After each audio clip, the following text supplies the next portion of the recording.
آج میں آپ کو طب نبی کا ایک خاص عام واقعہ سناتی ہوں۔ میرے پاس بہت پرانا لکھا ہوا ہے، بہت پرانا ہے یہ۔ 3 ڈاکٹروں کا بورڈ بیٹھا۔ پہلے اور بعد کی رپورٹوں کو دیکھ کر ڈاکٹروں نے پوچھا کہ اینجیوگرافی کے بعد انہوں نے دوا استعمال کی۔ ڈاکٹر کو نسخہ بتایا تو انہوں نے کہا کہ ان کی 3 میں سے 2 بند شریانیں کھل چکی ہیں۔ نسخے کا استعمال جاری رکھیں، شاید باقی بھی ایک آدھ بھی کھل جائے۔ بائی پاس کی فی الحال قطعاً ضرورت نہیں۔ جمع شدہ رقم واپس لی اور گھر آ گیا۔ مولانا حافظ بشیر احمد عثمانی نے عذرائے کرم 1 بوتل مجھ خاکسار کو بھی عنایت کی اور نسخہ لکھ کر دے دیا جو درج ذیل ہے۔ لیموں کا رس 1 پیالی، ادرک کا رس 1 پیالی، لہسن کا رس 1 پیالی، سرکہ سیب 1 پیالی۔ ان چاروں کو ملا کر دھیمی آنچ پر آدھا گھنٹہ تک پکائیں۔ جب کم ہو کر 3 پیالی کے برابر رہ جائے تو محلول کو آگ سے اتار کر ٹھنڈا کر لیں۔ ٹھنڈا ہونے پر 3 پیالی شہد ملائیں اور خوب اچھی طرح مکس کر کے بوتل میں محفوظ کر لیں۔ روزانہ نہار منہ 1 چمچہ چائے کا یہ شربت پئیں۔ انشاءاللہ تعالی اللہ تعالی دل کی بند شریانوں کو کھول دیں گے۔ مجربہ یہ بات بھی نوٹ کر لیں کہ پیچیدہ امراض اور بلڈ پریشر، شوگر، السر اور گھٹیا وغیرہ کے مریض اپنے معالج کے مشورے سے یہ نسخہ استعمال کریں۔ اگر کسی کو تکلیف میں اضافہ ہو تو استعمال فوراً روک کر اپنے معالج سے رجوع کریں۔ ایک آیت ہے، کیا اللہ اپنے بندے کے لیے کافی نہیں ہے؟ ترجمہ، اللہ اپنے بندے کے لیے کافی نہیں ہے، لہذا صرف اللہ ہی ہے ہمارا۔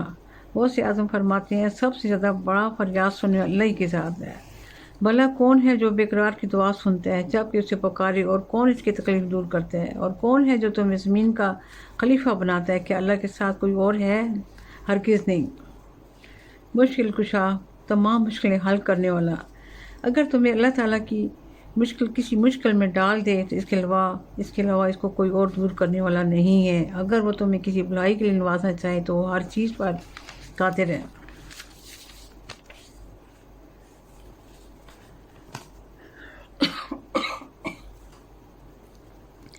جب اللہ کا ذکر آ جائے تو دل کو کتنا سکون قرار ملتا ہے۔ جب انسان اللہ کی راہ لگ جاتے ہیں نا تو اس کی دل کی کیفیت اندر سے اور ہوتی رہتی ہے۔ دل میں کامل یقین ہوتا ہے کہ اللہ میری باتیں سن رہے، میری فریادیں سن رہے، اور اتنے پریشان حالات میں بھی وہ چل رہا ہے، دنیا کے سارے کام وہ کر رہے ہیں۔ لوگ دیکھ کے حیران ہوتے ہیں۔ کامل یقین بہت بڑی بات ہے۔ سچے دل سے اس کے ہاتھ پکڑ لیں، اس کے راہ چلنا شروع کر دیں، ہر وقت دل میں ذکر کریں، پھر آپ اس کے کمالات دیکھیں۔ آپ کے دین پاک کی جتنی مشکلیں خود بخود حل ہوتی جائیں گی، ہمت قوت طاقت ملے گی، رستے ملیں گے، بہترین حال ملیں گے، یہ بھی مدد ملے گی، اور کوئی پریشانی کو غم کا اشارہ بھی مل جاتا ہے آپ کو۔ اللہ کی ذات ہے، مدد کرنے والی ہے، غفور الرحیم ہے۔ ہمارے ماں باپ اسی راستے سے چلیں، اللہ تعالیٰ نے ان کو بہت عزت دی ہے، ان کی ساری مشکلیں حل بھی کی ہیں، عزت دی ہے، سب کچھ اللہ تعالیٰ نے ان کو دی ہے، اور ایک خاص اللہ تعالیٰ نے ان کو مقام دیا تھا، اور بہت اللہ تعالیٰ نے اتنی سی عزت دی ہے ان کو کہ اب تک لوگ ان کا نام لیتے ہیں تو پیار محبت عزت سے لیتے ہیں۔ یہ بہت بڑی بات ہے۔ اس لیے تعالیٰ نے فرمایا تھا کہ ذرا پر نیکی اور ذرا پر برائی ہمیشہ زندہ رہتی ہے۔ اور اللہ تعالیٰ کی مہربانی کر نوازی سے ہم بھی اس راہ پہ چل پڑے ہیں، اور پوری دیانتداری سے کوشش کرتے ہیں، اچھا اخلاق رکھیں، اچھی بات کریں، کسی کا دل نہ توڑیں، دل آزاری نہ کریں، کئی بات کریں سوچ سمجھ کے بولیں، کوئی بات کر تو غور سے سنیں، کسی کا دکھ ہے تو دھیان سے اس کی طرف متوجہ ہو جائیں، کوشش کریں زبان سے، اخلاق سے، ہر طریقے سے اس کا دکھ دور کرنے کی کوشش کریں، اس کو تسلی دیں، حوصلے دیں۔ یہی زندگی کا حصہ ہے۔ زندگی تو چلتی رہے گی، کام بھی پڑھتے جائیں گے، لیکن کلام برکت اللہ کی ذکر سے انشاءاللہ دل کو سکون ملتا رہے گا۔ اللہ کی ذات کا سہارا نہ ہو تو انسان پاگل ہو جائے، ناامید ہو جائے، اندھیرے میں بیٹھ جائے۔ اللہ کی کلام انسان کو زندہ رکھتی ہے اور روشنی میں چلتا رہتا ہے، چلتا چہرے پہ سکون ہوتا ہے۔ لوگوں کو تو پتہ ہی نہیں کہ وہ کتنے بڑے سہارے میں آیا ہوتا ہے، اور اس کی ساری غیبی مدد ہو رہی ہوتی ہے، یہ سارے کام خود بخود ہو رہے ہوتے ہیں۔ آج آپ کا ایک اتنا زبردست واقعہ ہے یہ جو ہم کہتے ہیں نا پاکستان کا مطلب کیا، لا الہ الا اللہ. تو یہ ایک وہ ہیں، ایک رائٹر ہیں، بہت پرانے ہیں، سیالکوٹ کے رہنے والے ہیں، پروفیسر اصغر سودائی ان کا نام تھا. انہوں نے ایک ترانہ لکھا تھا جس میں پھر وہ ایک لائن پار آتی تھی، پاکستان کا مطلب کیا ہے، لا الہ الا اللہ.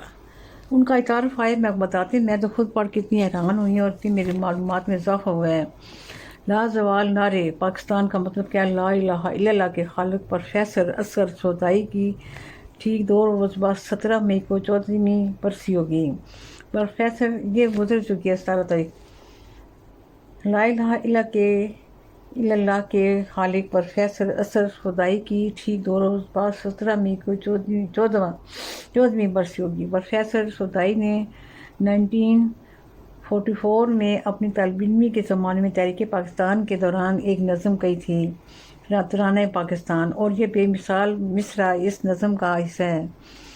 ان سے ایک بار پوچھا گیا تھا کہ مصرع کیسے آپ کے ذہن میں آیا، تو انہوں نے کہا کہ جب لوگ پوچھے تھے کہ مسلمان پاکستان کا مطالبہ کرتے ہیں لیکن پاکستان کا مطلب کیا ہے، تو میرے ذہن میں آیا کہ سب کو بتانا چاہیے کہ پاکستان کا مطلب کیا ہے. اور یہ نعرہ ہندوستان کے طول عرض میں اتنا مقبول ہوا کہ پاکستان کی تحریک اور یہ نعرہ لازم ملزوم ہو گئے تھے. اس لیے حضرت قائد اعظم نے کہا تھا تحریک پاکستان میں 25% حصہ اصغر سودائی کا ہے. حضرت علامہ اقبال، مولانا ظفر علی خان اور فیض احمد فیض کی طرح پروفیسر اصغر سودائی بھی سیالکوٹ کے ایک ایسے فرزند ہیں، ایسے اب تو زیادہ فوت ہو چکے ہیں کہ سیالکوٹ ان کے نام پر ہمیشہ فخر کرے گا. اصغر سودائی 1926 کو سیالکوٹ میں پیدا ہوئے اور تعلیم حاصل کرنے کے بعد شعبہ تعلیم کو اپنا پیشہ بنایا اور علامہ اقبال کالج سیالکوٹ کے پرنسپل کی حیثیت سے ریٹائر ہوئے. انہوں نے اپنی ساری زندگی علم و ادب کی آبیاری میں گزاری، ایک شعری مجموعہ چلن صبا کی طرح یادگار چھوڑا ہے.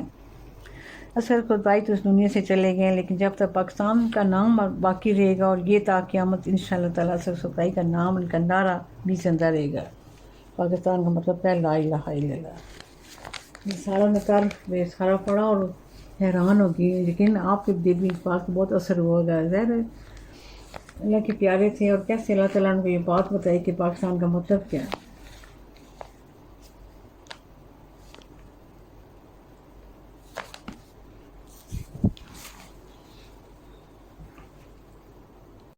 آج کو فرمائش ہوگی لطیفوں کی. پبلک کے پرزور اصرار پر 2-3 لطیفے سناتی ہوں. لطیفوں کی بات ایسے کہ جب ایک لطیفہ سناؤ تو خود دل کرتا ہے 2-3 اور بھی سناتے. پہلا لطیفہ سنے ذرا. شوہر بیگم سے: تم 2 گھنٹے سے چھت پر کھڑی پروٹس سے باتیں کاری ہو، بہتر ہوگا کہ تم اسے گھر بلا کر باتیں کر لو. بیوی: اس بیچاری کے پاس آنے کا وقت کہاں ہے. ایک اور لطیفہ ہے. 4 صحت مند گنجے بن بلائے ایک دعوت میں چلے گئے. میزبان نے ان چاروں کو غور سے دیکھا، پھر کہا: آپ نے تشریف لا کر ہماری محفل کو 4 چاند لگا دیے. ایک اور لطیفہ ہے کہ ایک آدمی دوسرے کے پاس گیا، اسے کہا کہ مجھے میرے گاؤں میں بھی خط لکھ دو مجھے. وہ کہتا ہے: یار میں خط کیسے لکھوں، میرے گھٹنے میں درد ہے. اس نے کہا: یار گھٹنے میں درد ہے، خط تم نے ہاتھوں سے لکھنے ہیں. پھر بھی وہ ٹال مٹول کرتا رہا. وہ منتیں دوست تھا اس کا، منتیں کرتا رہا. کافی دیر گزر گئی. اس نے کہا: یار صحیح سی بتاؤ خط لکھ کے دینے کہ نہیں، یہ تم کیوں کہتے میرے گھٹنے میں؟ تو گھٹنے کا کیا مطلب، تم ادھر بیٹھ کے آرام سے لکھ. کہنے لگا: یار وہ بات یہ ہے کہ جب میں لکھتا ہوں تو مجھے خط پڑھنے کے لیے خود ہی وہاں جانا بھی پڑتا ہے نا. کچھ اچھا نہیں لگا یا تھوڑی سی ہنسی آئی ہے صاحب کو؟ خیر کوئی بات نہیں. ایک لطیفہ یہ ہے کہ ایک آدمی کی بیوی اچانک بھائی اس کی ڈیتھ ہوگی نا. خیر جب جنازے لے کے جا رہے تھے تو سارے کلمے پڑھتے جا رہے تھے، وہ آدمی بھی پڑھتے جا رہا. اچانک وہ منجی جو تھی نا میت کی، کھمبے سے ٹکرا گئی اور عورت کو ہوش آ گئی.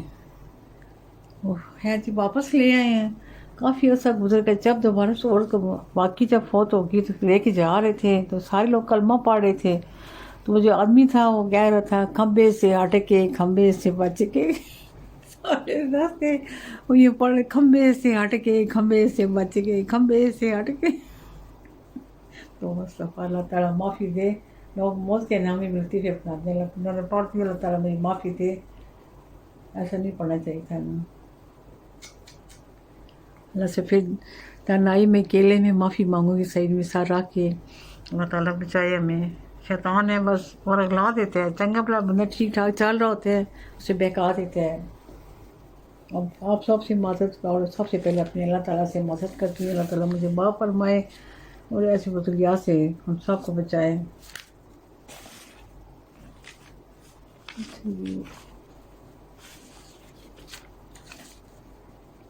ایک غزل سن لیتے ہیں پروین شاکر کی ہے. آپ سب کو تو پتہ ہے اس کی شاعری کتنی زبردست ہے.